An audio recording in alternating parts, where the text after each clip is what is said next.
الجزء التاني من التفكير المفرط. لو انت عندك تفكير مفرط وبتقعد تفكر كتير في مواقف حصلت وبتقعد تندم على ردود انت قلتها او تصرفات انت عملتها، يبقى شوف الفيديو ده.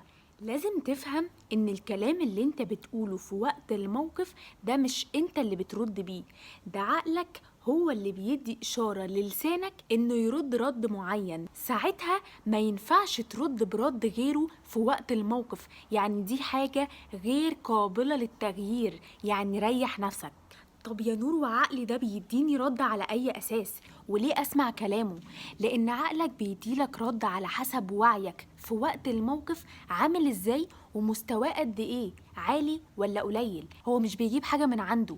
زي ما قلنا في الفيديو اللي فات، انت لسه صاحي ووعيك قليل فمش مركز، ولا انت مفوق جدا ومركز جدا فوعيك عالي. فانت عقلك بيقيس درجة وعيك وبيديلك الرد المناسب لوعيك في وقت الموقف، يعني دي حاجة خارج تصرفاتنا كبني ادمين. وعقلك كمان بيشوف مستوى تربيتك ومستوى بيئتك اللي انت عايش فيها، وعلى اساسها بيدي اشارة للسانك بالرد المناسب ليك انت في وقت الموقف.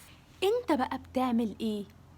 انت بتيجي بعد ما الموقف بيخلص وانت قاعد هادي كده ورايق جدا ومركز جدا ودرجة وعيك عالية جدا، وبتقول لعقلك تعالى يا عقلي اقعد هنا، ها اديني بقى ردود انا ما قلتهاش وقت الموقف.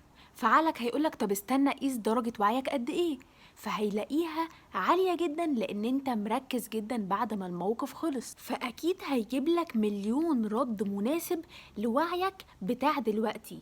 لكن عمره ما كان هيجيب لك الردود دي وقت الموقف لما كان وعيك مختلف. عشان كده سيب كل الردود في وعيها الاساسي، ما تروحش تجيب الموقف وتحطه في وعي مختلف وتعمل له اسقاط في وعي مختلف، لا، خليه في مكانه في الوعي بتاعه.